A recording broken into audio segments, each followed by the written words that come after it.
You guys ready? Can you hang with it? Or are you guys like your players who got a 5-minute attention span? We had a Christmas party at my house one time, my players, and everybody giving each other gag gifts or something, right? So I open up my gift, and I open it up, and you know, it's a record, you know, but it's broken in half. I'm going, what is this? Jeff Baker, who gave it to me, played the big league 10 years. He's up there in the stairwell looking down because he's the one who put it together. And he's laughing like that guy. I didn't get it. I go, who is this?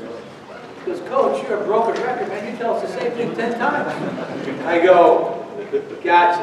It's because you guys can't listen. They don't pay attention. You got to repeat yourself over and over and over in order to make it work for them.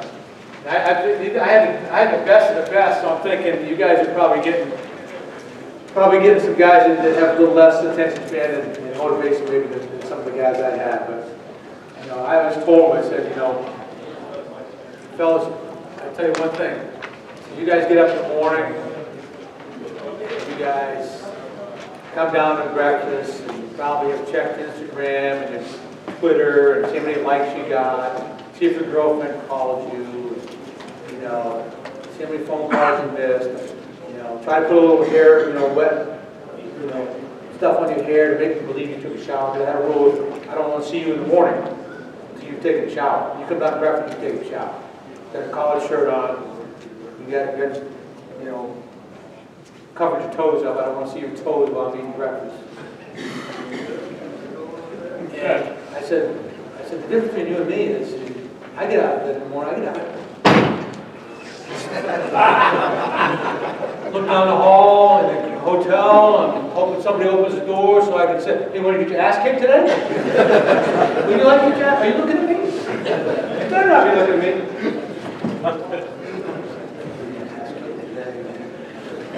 That's how I get out of bed. They'd have a good time. So every time I hand it in my lineup card, I'd come back and they'd all jump in and we'd have a good time with it. It's all about. Talk about coffee. That's the other thing is, who the hell needs coffee? Who needs caffeine? I don't need caffeine. I've never had a cup of coffee in my life. I've been asked if I had coffee. So let me just kind of go through some of the background. Let's talk about infield players. It's going to be, you're going to enjoy this. I coached when I was 23 years old. I had no assistant coaches. I got paid $4,900. I had to pay for my master's out of that. I had, so I was driving a van. I was teaching in the physical education department. And I was working in really tough conditions at the University of Vermont. It was snowing all the time, right? You know, it was tough. Right now we're in an indoor 10th of a mile track, dirt surface at the time, right after the track team threw the shot put and the hammer. So my guys are filling ground balls like it's a minefield. And you might have a pitching machine set up on the very end. You might have one mound down at the other end. But I learned in a small space with one coach, giving your players some responsibility. I'd say the gas pole, you got the catchers. You guys are going to work on your blocking drills, work on your framing. You know, give him what he's working on. If I turn around, you three catchers are screwing around, and these guys are screwing around, I'm coming after you. And I'd say, Tommy Mitchell, pitch.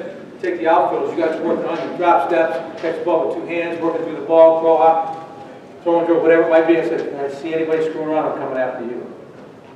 And so I would delegate some responsibility because I couldn't be everywhere. But I learned how to coach pitchers, catchers, infielders, outfielders, cutouts and relays, first and third situations, rundowns, pop-up priorities, base running, infield play, outfielders, you name it. And I had really good coaching when I was in college. Really good coaching. So football, baseball, and I had really good coaches all the time and understood the value of fundamentals.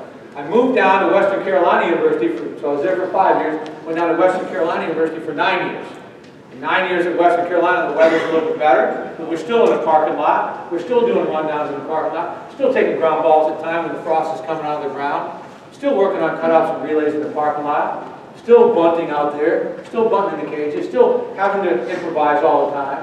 And then when I got to Clemson, weather was a little bit better, outdoor facilities, it would rain, like a day like today or something raining or whatever, or it's really cold or something. I mean, I wouldn't say that, because I never went inside when it was cold.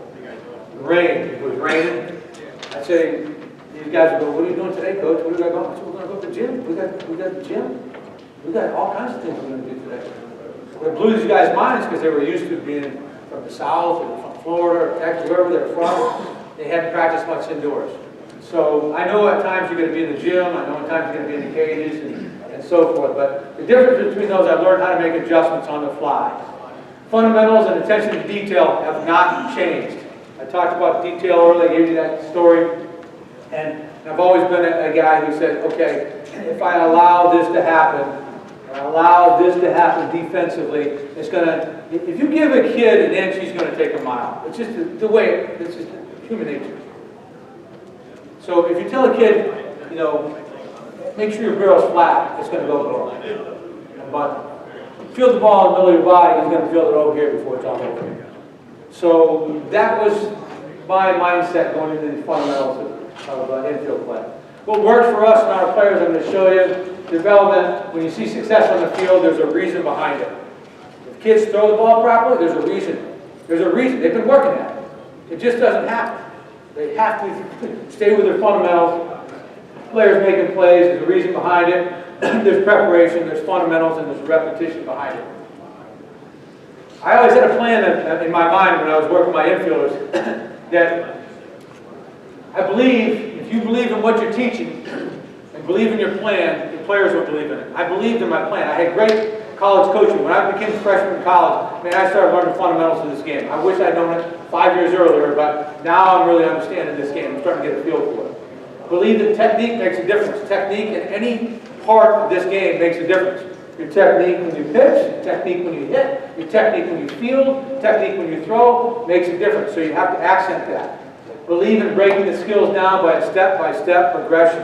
When you're trying to break a bad habit, you have to really work from the ground up. You can't just all of a sudden hit fungos trying to break a bad habit. It becomes a stationary ball, no ball, stationary ball, roll ball, short fungo, long fungo, live. I mean, there's a progression in order, because if you just teach them something, and then you go with a long fungo, you're going to go right back to the old bad habits, just like that, I guarantee it. Believe in reinforcements after the rights and wrongs. We talked about that today. Constant coaching. Believe in repetition and detail. Create new and better habits through repetition and detail. Believe in knowing the whys. We talked about that today as well. These kids nowadays want to know, why am I fielding the ball off the side of the body? Why have I got my hands out front? Why am I feeling the out in the end, down to the stomach and shoulder? Why is the footwork working best for me? Believe in visual teaching and demonstration. I learned how to play golf, learned how to play tennis, racquetball, any sport I've ever learned. I never had a lesson. I just learned by watching. I can do that. Oh, I can do that. I can do that. And so you don't discount the idea that visually being able to show these guys how to do it is logging in better than telling them. If you can do both, and if you can't do it yourself, get one of your older guys who really buys into your program to teach the younger guys and use him as a leader. And then believe in showing them the rights and the wrongs of the skills. I'm going to show you the right way to do it, in my estimation, and the wrong way, and the things to be looking for. And you'll see some of these problems as we go on here. Okay? The goals. You got to have goals. You got to figure this out. We want to develop good, quick hands and feet.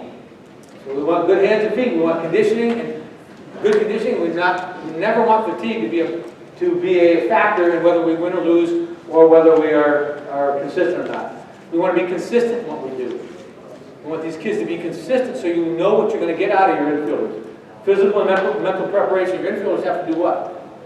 You got to catch pop-ups, you got to field ground balls, they got to handle first and third situations, they got to handle pickoffs, they got to handle rundowns, they got to handle bunt situations. They get a lot on their plate. So these guys have got to be prepared to do all those things through these drills. You got to develop their confidence. If they're confident, how many times have you had a guy out there and you know he doesn't want the ball hit to him, or he's afraid to make a mistake? So these drills and through repetition are going to help them become more confident, more focused, and When you're more confident, you're focused, you're more aggressive, and you're competitive spirit. So you've got a competitive infielder who wants that. When I played infield, I played shortstop, I played second base, I played third base in Omaha. I played all the infield. I wanted the ball hit to me. Give me the ball. I want 7, 8 ground balls a game. Bring it my way. I want to make the big play. Stronger and active arms. These are all drills that are meant to work in that direction. And then improving your clock awareness. This is really important for an infielder. He's got to have a really internal clock. He's got to know how quick the ball got to him. He's got to know how quick the runner is, how important throwing to that base is, and then he's got to realize what his strengths and weaknesses are. Is my strength, have I got a good enough arm to make this work? Or I have to really work on getting the ball, and my arm doesn't allow me to use the arm as a crutch. So he's got to have an internal clock. And Khalil Green's the best I ever had. He can feel the ball up the middle, boom, guy's out by a step. He go to the hole, now I got to really use it, guy's out by a step. Slow roller, a little extra time, guy's out by a step. He just had a great internal clock in his head. So the more repetitions you do, the better clock awareness they have. Spacing field. It's important. If the ball gets in tight on you, you're in trouble. It'd be like asking a guy to bunt like this. He's got to bunt, he's got to see things out front. As an infielder, you want things out in front. So there's a space that you don't want the ball to get into. So that's why I'm talking about the types of ground balls, the ability to create better angles. This game is all about angles. It's all about angles. You have the strongest arm, but I knew the angles of this game. I knew that I had to continually keep on working toward my target. I had to continually get myself in a position where I could overshadow maybe not the greatest arm. My arm guy always got that, had a really good clock, a good spacing feel, but it's because of the fundamentals we're going to talk about a little bit. 5 basic ground balls. Ball right at you. The ball hits the glove hand side. The ball hits the backhand side where I've got to get around the ball. I'll work my way through it. I call it V-cut. And then the backhanded ball. And then the slow roller, where we field the ball and run, throw the ball and run. So we're going to talk about all those. Demonstrations. I'll give you demonstrations on video or by myself.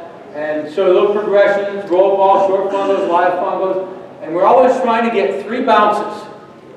This is important to tell your kids this because you want to try to get the top of the hop, the ball hits, and we feel it right at the top of the hop. You want to try to get the ball that's on its way down, or you want to get the ball in the short hop.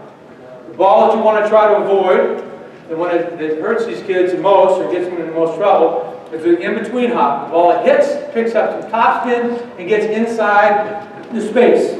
You'll see they got too close to it, and they lost their spacing, and they didn't have a feel for keeping the space, and a feel for the bounce, and a feel that it was going to pick up that extra spin, and it gets inside their space, and then they get handcuffed. I call that the up hop, the in-between hop we all talk about. So we want to try to avoid that one by moving our feet and get ourselves in a good position. Why is the ground ball hit right at us the toughest? In my estimation, the ball hit right at us is the toughest. Anybody give me a reason?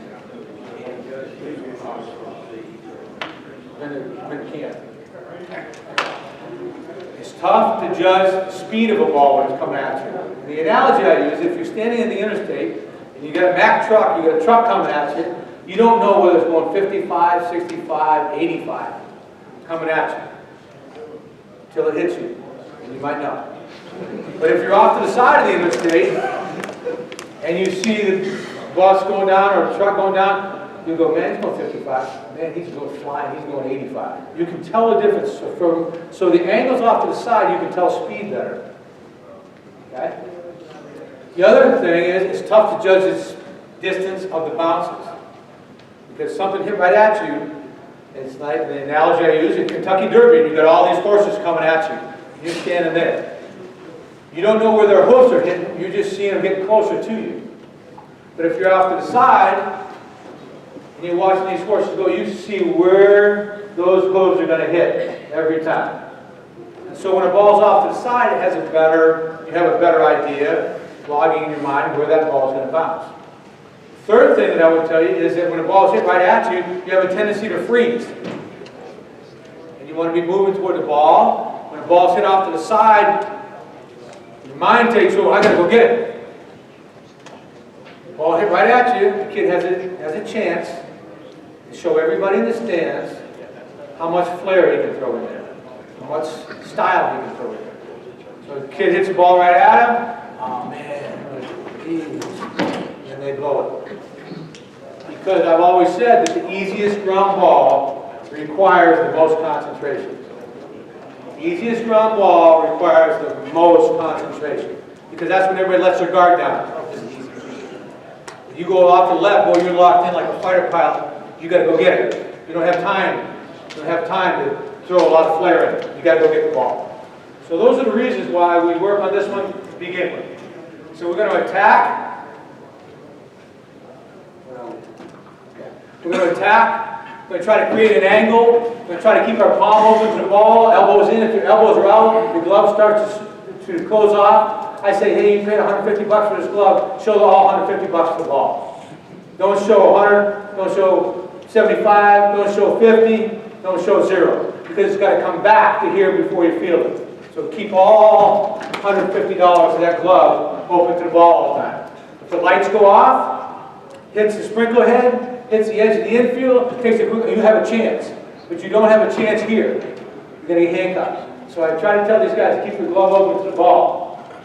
Find your bounce, get the right space, sit on the ball. So when we sit on the ball, this is what it means. This is Eli White. Just got a call up with the Rangers.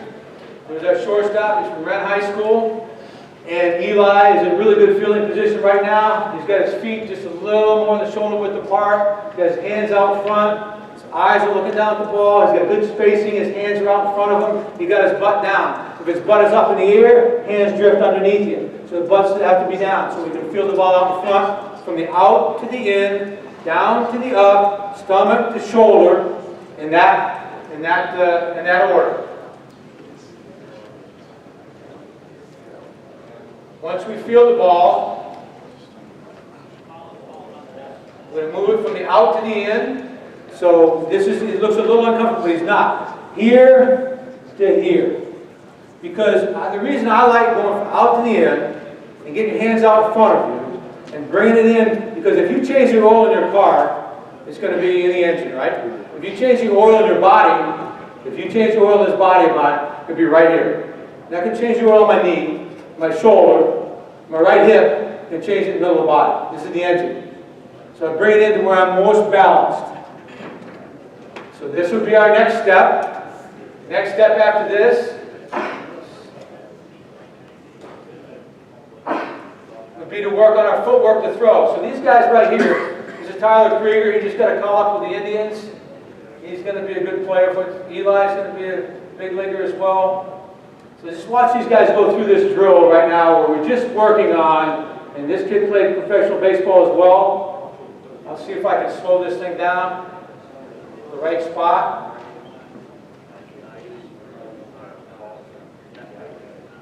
He's in really good fielding.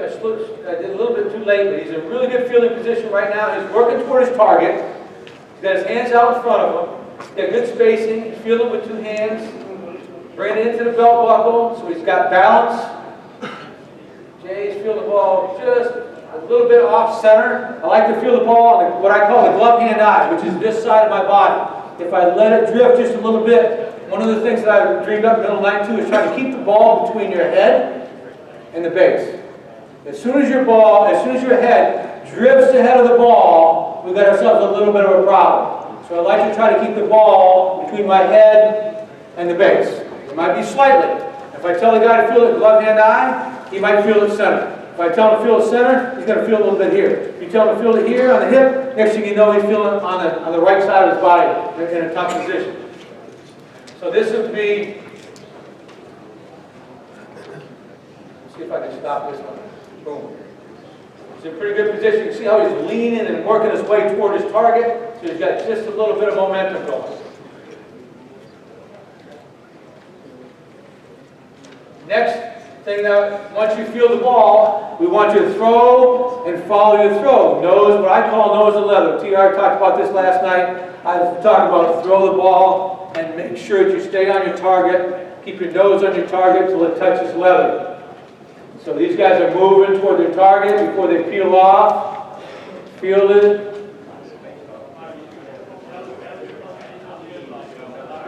He's in pretty good fielding position when he gets. Show you one more time.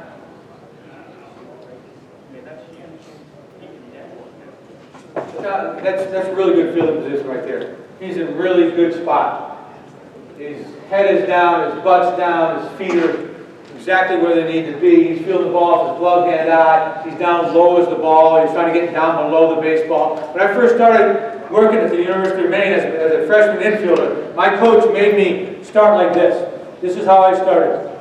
I didn't have any range left or right because I was down too low. You want to be up here when you're ready to go, but he made me start here to make me realize that I need to be under that ball. If I can get underneath that ball, underneath the carpet to get to that ball, I want to be lower than the baseball. And so he would roll me balls, and so now he started to trust me, and so now I'm working here, but I would go down below that baseball when it was hit to me. And so he's in a really good fielding position right now. That's something you need to be looking for your infielder to be in that spot. Now I'm going to show you what you're going to see with your fielders. And I'm going to try to tell you to be watching for these things and try not to accept these things. These are common faults, common problems. I mentioned earlier, you got to show the right and you got to show the wrong, right? So if you show them the wrong way, show them the right way, they're going to say, oh, that is going to work better for me. So let's go right now. The first thing I'm going to tell you, I was doing a clinic in Chicago last year at this time. And I'm telling the same story. My shortstop, second baseman, Kurt Boltman, went out to the Cape and played the Cape Cod. He came back, he had puka shells on, and I go, geez, what the hell happened here? So he comes back, and first ground ball, I hit him. I hit him a ground ball at second base, he does this. Broke another fumble on the way out. Where did that come from? Oh, coach, just said, give me a good rhythm. I go, no. Okay, that's out. We're gone. So we moved off. What happened? So we moved off from that. Straighten that problem out on the first ground ball of the fall. But this is what it is. This is the wasted steps. And you're going to see this when you hit a kid a ground ball. You're going to tell him this kid's playing in the big leagues right now with the Baltimore Orioles, Stevie Wilkerson. But that is a wasted step. You're going to hit a ground ball to a kid. He's going to do one of these jobs. And it's going to be your responsibility to say, hey, this is not going to work for you. This is waste of time. This is a waste of energy, a waste of angle. So he's going to put himself in a tough position right now. So I just want to show you. It hurt me to have these guys do this, by the way. I said, okay, you guys show me this stuff so I can show everybody else. But it's just a bad habit to get into. Off of that, so what do? If you see that, I bring out the clock immediately. I'll say, okay, you want to do this? You throw that thing over there, that's Eli, that's a 4-7, that's not going to get it done. So you just kind of show him. Same ground ball, this is Weston Wilson, he's a real good prospect in the minor leagues right now. And now he's getting it over there because he attacked the ball a little bit and got rid of that false step. See the false step? Cost him about 5/10 of a second, 6/10 of a second, is what I'm trying to show him. You go, okay, now in his mind, he's saying to himself, okay, I get you. I understand, I got to try to work on that. The next one you see, you're going to see, is a flipping of the glove. This right here is another common problem. He's unfolding his glove. He's in here. That ball takes a quick hop.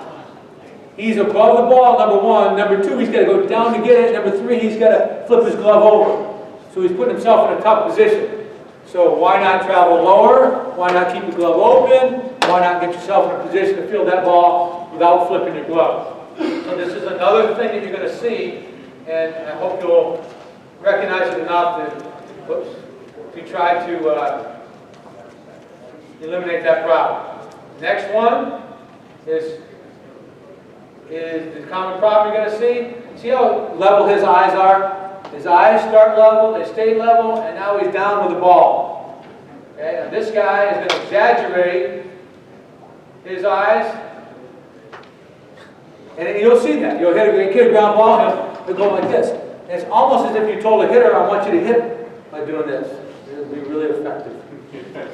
Okay, the same thing you want to try. You got a bouncing ball, that's one variable. You want to take the other variable out and try to keep your eyes as level as you can. If you have a bouncing eye with a bouncing ball, you start to run yourself into trouble. He's exaggerating, but it's something that you will see, I guarantee you. He hits some ground balls, see how his eyes came up, and then he has to go back down. So try to stay as level as you can, like this kid's keeping his eyes level, and this kid's keeping his eyes level, Jay Baum's keeping his eyes level. And he's down there with the baseball. It has fewer problems than this guy going up and down. Next is a transfer problem. You're going to see this, where a kid feels the ball on the wrong side of the body, and you can see what's happening as he feels the ball. He's feeling the ball on this side of his body, his head is leading rather than let the ball lead. I'll show you this. I'll stop this one right now. Boom. So what is it doing to his feet? Once he feels the ball off to this side, he's bringing his feet back behind him rather than replacing his feet or crossing over in front. Okay, I kind of skipped that other slide. When I feel the ball, I want to replace my feet or I want to bring in front. I want to try to avoid going back behind because now my momentum's going this way. I'm losing some of my force toward first base. And because you feel the ball on this side of your body, it turns your shoulders around and it brings you out towards center field if you're shortstop, and it's bringing you in the wrong direction. So try to understand, in my estimation, feel the ball in the left-hand eye, but try to solve that problem. Transfer problem. I just break it down to what I call a 1, 2, 3 drill. Where I just go 1, 2, 3. And then as you get better, it becomes 1, 2, 3. As you become real good at it, it becomes 1, 2, 3. So you just speed it up as you get more confidence and you understand a little bit of fundamental. So I just call this a 1, 2, 3 drill. Really, really innovative name. Next drill, the next thing we're going to see is going to feel the ball off the throwing side. Now I'm kind of exaggerating. You see how he's throwing across his hips, throwing across his front side, hiding the ball from the first baseman. Really difficult when you start double play too. If you're hiding the ball from your second baseman by feeling the ball on this side of your body, that's why I always try to keep the ball between the head and the base. You can see how he screws up his feet. You can see how it makes it difficult to throw over that front side. And it's a little bit more difficult for your first baseman. You're going to have more tail on the ball as it goes across the first base. He's kicking out the wrong direction. Okay, this one thing I mentioned, Trent was talking about long throwing. This is what happens. The longer that guy is away from you, any flaws that you have show up exponentially, and that ball's in flight. So if my feet are from here to you, I might get away with it. But if we're going 120 feet across the diamond, from backhand to shortstop over to first base, and I've not got my hips open, or I drop my arm a little bit, my fingers are on the top of the baseball like you're supposed to, my belt buckles are wrong. If I'm not getting right up on top of it like this with good fundamentals, or I'm dropping my front side, something goes wrong here, it's going to exponentially make a problem there. Shorter, no big deal. The longer, the further away from this guy you are, like your outfielders, that's why they got to be right on point with everything because they got to throw the ball a long ways. Okay? So, just another key point to watch them when they're thrown. Separating, and so what I've done here is told these guys to separate. Once you feel the ball, now he looks like he's a pitcher. You want your infielders to be compact, stay together, stay in the midline. Keep yourself compact, less chance of problems, like a compact swing or a long swing, more problems. Compact thrower, as opposed to long thrower, more problems. You're an inch off here, your feet off there. So try to stay together and stay compact. So I was just having these guys show you that if they get spread out, push more pressure on their arm, at the same time, you become less accurate, less explosive, and less compact. Okay? Drill to combat that is what I call rhythm pat drill. Another really innovative name. I thought it was really nice. This one is where we field the ball, and now let's keep our hands together. Keep our hands together, keep ourselves moving to our target. Okay? And it keeps them in the midline. It makes them understand that I can keep my feet moving, and I'm compact, I'm powerful, I'm not spread out and lose my power. Okay? So it's just a rhythm pat drill. We just make them pat the glove, keep their feet moving, stay in the midline, so they get closer to their target at the same time. Finishing off, not nose 11. So this would be, see how they throw? You're going to see this. Guys throw and fall back. You're going to see that they don't follow the throw when they get back to the end of the bread line. This is where I came up with this drill with the outfielders. So we want them to throw and follow the throw. So you're going to see this. To try to straighten that out. And in order to straighten that out, I've got a little drill here. That is to receive the ball back. So he's fielding. He's supposed to go over here. He's going to the wrong towel. There's another towel over here. See, he's throwing it, and he's going to a towel, just touching a towel on the way to first base. This kid is totally lost. You go, where do I go? Oh, yeah, over here. I love you, Weston. I would tell you if you were here. I'm not talking behind your back. So he's going, he's starting to go there, and he goes, oh, wrong one. But what I'd say is put a visual picture out there so they can see. I'm throwing, I got to go get it, touch the towel, touch the cone, go to the end of the line. Okay, so it's just a simple drill, but it's a reminder that, okay, I got to go after the baseball. I got to stay with it. Next drill is just 4 angles. This kid is coming straight at the ball, then creating an angle. And this kid is working his way around the ball a little bit and moving through it. It was a little bit of an exaggeration, but we're going right at it, and then we're creating an angle. We want to try to create just a little bit of an angle before you get to that baseball, so you're working through, and you can throw the ball closer to your target. Just a little bit, he's a little bit off on that. Gives you the idea. This is a drill. This is triangle drills. These triangle drills, you got to get 2 guys at short, 2 guys at the bag, 2 guys tossing. And all they're doing is I'm using all 6 of my infielders. They're all moving. They're all working on their fundamentals. Feel the ball properly, not taxing their arms right now, but just working on their fundamentals. And they feel it. This guy catches the ball with 2 hands. He's got it sinking in the feet, sinking in the knees. Trying to make sure that they're catching the ball properly all the time, like Trent was talking about. And then these guys become the rollers. Once they feel the ball, they become the rollers. And we'll do this drill, ball action, ball to the glove hand side, backhand side, D-cut. All of these drills, you'll see this drill keep popping up here. But in a short period of time, in a short area, in a gym, on a bad day, or on your field, warming up, these are great drills just to reiterate the fundamentals of these guys in their minds and just get some repetitions before we get into the fun ones. I call that just my triangle, right action triangle drill. Then there's another common problem you're going to see, and Eli was especially good at this. Eli, if he made errors, he went to the ball slowly and then speeded themselves up.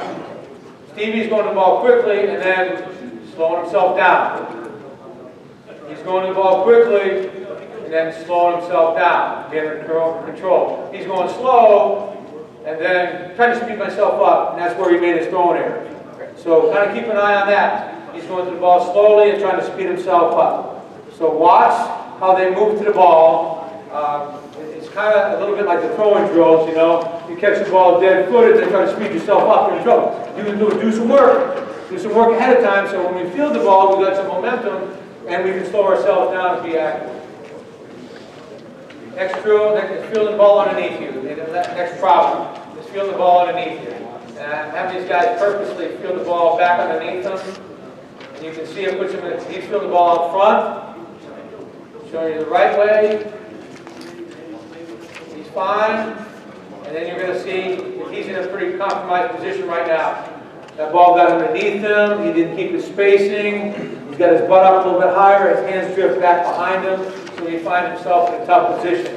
And you'll see Weston, I'm going to have Weston do the same thing here. It's underneath him. His head's out front. He can't see the ball into the glove. So just be aware of that as a problem also. Coach, you're doing all these drills. Do you put a lot of emphasis on the lead side arm, or is it just kind of natural separation? The inside arm is really important. You know, we talked about that. And to me, this is the common mistake I see too. I see kids throwing, especially kids from Florida. I don't know why.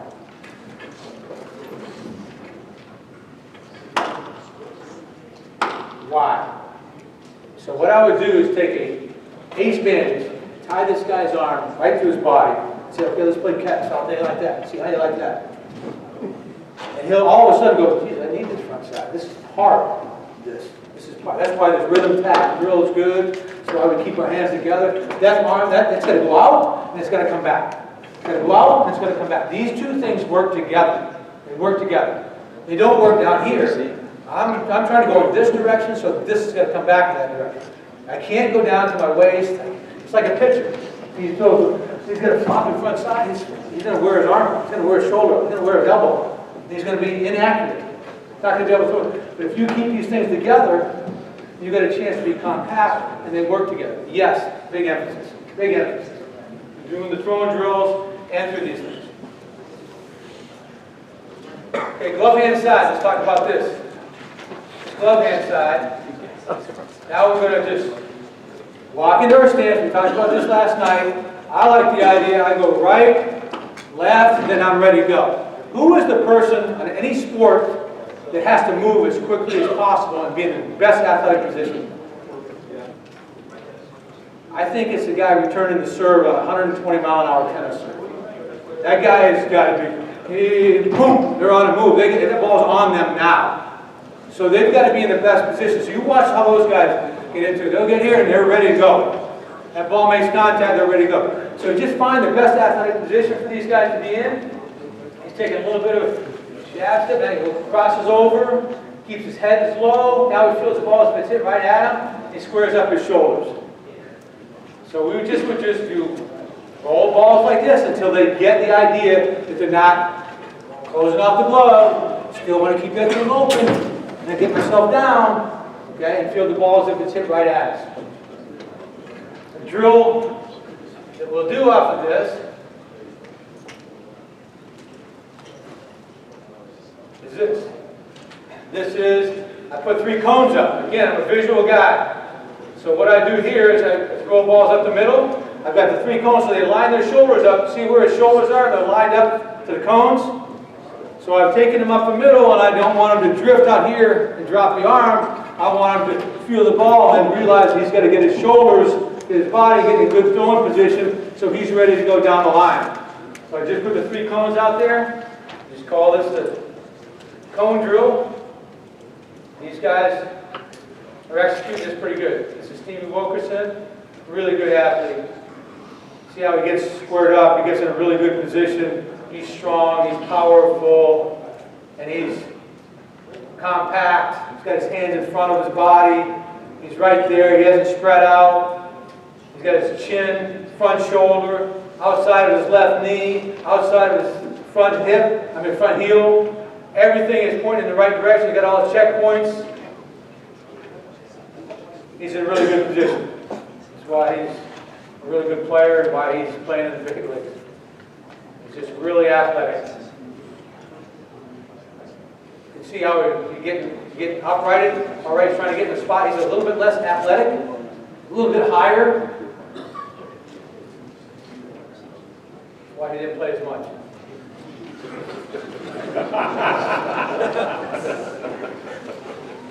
Glad you're done. Okay? Get the point there? Just an easy drill. And then again, we've set up our triangle drill. Where we just roll the ball now to the glove side, watching their technique. I got a catcher working with us right now. He's doing all the rolling. It's Chris Oakey. He's playing AA, AAA. He's going to make it to the big leagues someday. But all we're doing here is just rotating these guys around, keeping them moving. There's no bread lines, but they're always on the move. And they're working on something that's important to them and working on their drill, working on their fundamentals. V-cut. It's a ball that's hit to my right side. And now I realize that I do not have to backhand that thing, but I got to go get it because anytime I move to the right, that guy's moving down the line. So I take a step this way, he's taking a step closer to first base. So I've got to cut that thing off at the pass rather than going sideways, I got to go move at a V cut and then work my way through it and have a lot of momentum going toward my target. So you'll see what this looks like.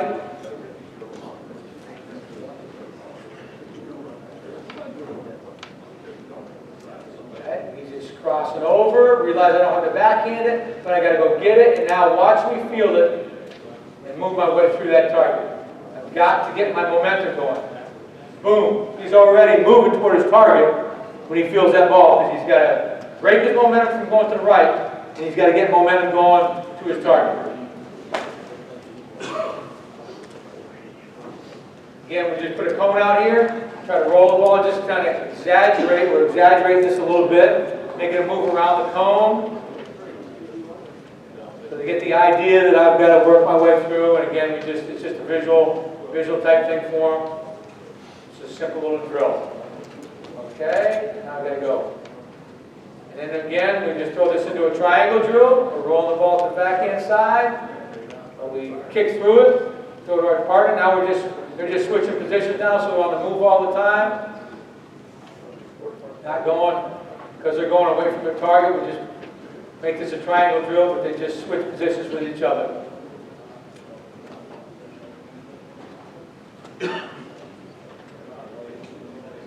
Simple triangle drill.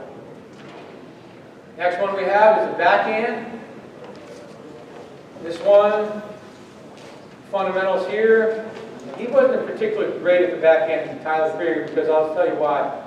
This one, you field the ball 6 to 12 inches out in front of your glove, hand, foot. So you're going to field the ball here, and then you're going to swipe through it slightly, elbow out, fingers spread in your glove. Don't show 50% of it. You've got to show the whole deal. Swipe through it, and as you do, your shoulders come around, so I'm in a really tough position, strong position to throw to first base. I pop open, land on the inside cleats, not on the outside cleats, on the inside cleats, so I'm strong. And then I'm going to get my arm up on top, belt buckle, open up the front side. If I throw across my feet like Tyler does a little bit, you'll find yourself in trouble. So you've got to open it up, and you've got to nose the leather, you've got to follow your throw. So he doesn't quite get his feet and his hips all turned around. He's throwing across his front side just a little bit there. He had a little bit of problem with that. This is just a real, what I call a clap drill, where we just swipe and clap. Swipe and clap. And so these kids I'd get them the idea that we're just going to cross over, open up, swipe the ball, clap. Now there's going to be times when you have to give with the ball, but when you do give with the ball, it takes you away from your target. So we want to get deep in the glove. Remember that this guy's moving down the line, so I'm going to go through the ball slightly, which helps me get my shoulders around and get my feet around. Just a really simple roll the ball type drills. And again, here we are.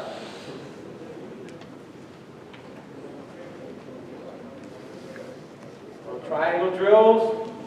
And I love doing this because I can get out there and teach. I'm not hitting a fungal and looking at something else. I'm out there watching, being able to see what these guys are doing. Really good athletes.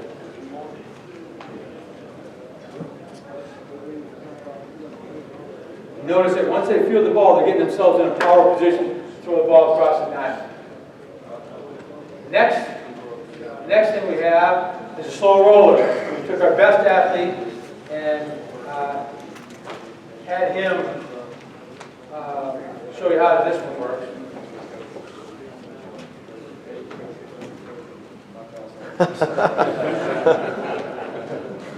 I'm breaking this down.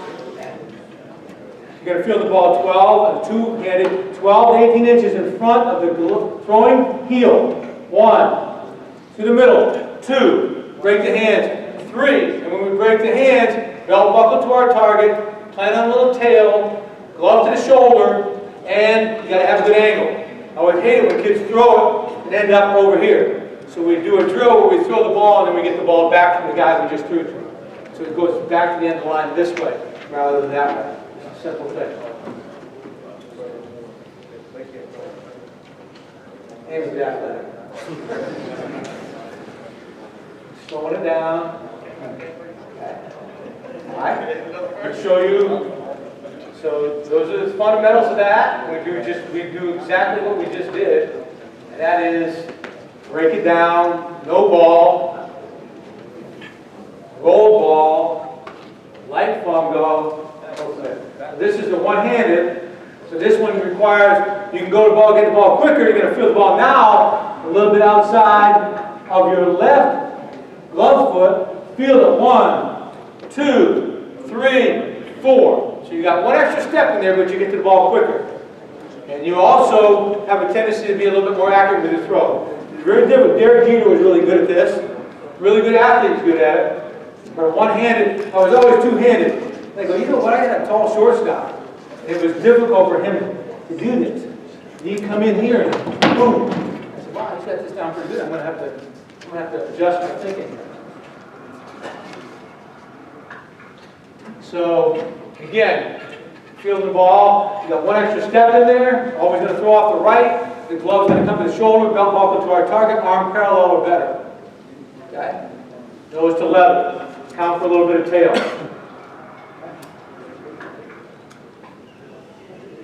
Okay. Triangle drill.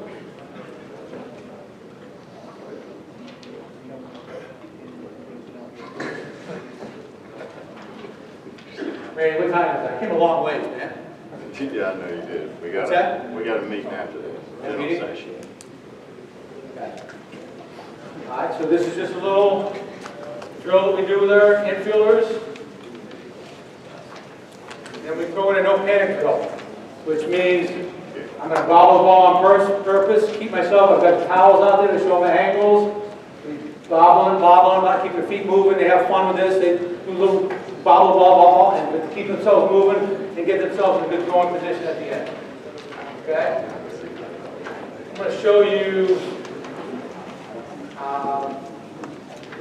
here we go, 1 minute, okay, kidding me.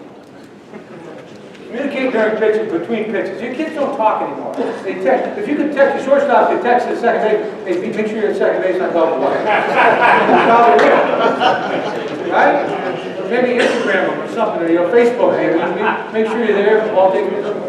Kids got to talk. They got to communicate with each other. They've got to tell each other, "Hey, you got to be there. They be there in double play. I got you." But I don't. I play against teams in the ACC. I play in the SEC. I play against teams. I don't think I heard the shortstop or the second base say a word the whole game. It is good teams. Never talk to the pitcher or talk to the catcher. I'm going, geez, he's opened himself up for first and third. Opened himself up for a bunt. I'm going to catch this guy off guard. They're not talking to each other. I love it when the catcher step up. Like, heads up first and third. Hey, get off on the bunt. Go to first base. Third baseman steps in. Hey, heads up, get off on this side. Help me out on the bunt. You know, man on second base. Communicate, talk. Because as a third base coach, I used to look at that and go, these guys are ready for it. Hey, heads up first and third. Yeah, these guys, he's ahead. But if I didn't hear anything, as a coach, I said, I'm going to attack you. I'm going to figure out a way to embarrass you. But if they were talking, I'm thinking, okay, he's thinking right along with me. Repetitions, versatility, make sure these kids play all positions. I'll leave you with this in the end. I got some other drills I'm talking about. But make sure your kids play all positions. Made a really good point. I don't know if it was last night or today, but if I'm a third base coach, and I'm starting double play, and I'm throwing the ball to second, and I'm continually throwing the ball here to turn double play, I make my third baseman go over here and go, you're going to turn some double plays, buddy. Let's go. He gets one here, he turns. Oh, this is easy. Now he gets one down here. Then he throws to the dugout. One bad throw leads to another bad throw. Now he realizes, I better hit this guy right here in the chest. I better hit him in the chest. Because he realizes now how difficult it is. Plus, if you move your right side guys over to the left side, the arms get stronger. Otherwise, your second base just get the second baseman arm, that's what it becomes. Flips over. So have them move around, reverse it over. We mentioned keep the ball between your feet, catch the ball inside your feet, catch the ball moving all the time. One off-balance throw. Fielding becomes off-balance throwing, becomes off-balance result. Simple as that. I wish I had more time. I got some I got some arm angle stuff. We got 1 minute? No. Next time I come here, we schedule me for like 4 hours. Be glad to. All right, listen, fellas. I just want to tell you that over the years I spent at Clemson, 24 years, I always had a good relationship with y'all, and I always appreciated what you did. Not to patronize you or any of that kind of stuff, but there's a lot of really good baseball players that came to Clemson, that worked hard for me, worked hard for the school, worked hard for the program, ended up in Omaha, ended up becoming better players, and it was because they had a good foundation, and they were motivated to learn, and they were intelligent, and they were highly motivated. And I wanted to say that it comes from the high school coaches. You guys did a tougher job maybe than I had. Wasn't in the spotlight as much, but you have less time. Your players are not quite as good initially. You got a lot of work to do with them. So treat the fundamentals with respect. Challenge your kids. Make sure they know that you care about them more than just as a baseball player. Have some fun with it. You get a chance to act like a little kid. Put your uniform on and be a little kid, man. That's what it's all about. It's the greatest game in the world. Okay, thanks for inviting me. Appreciate it.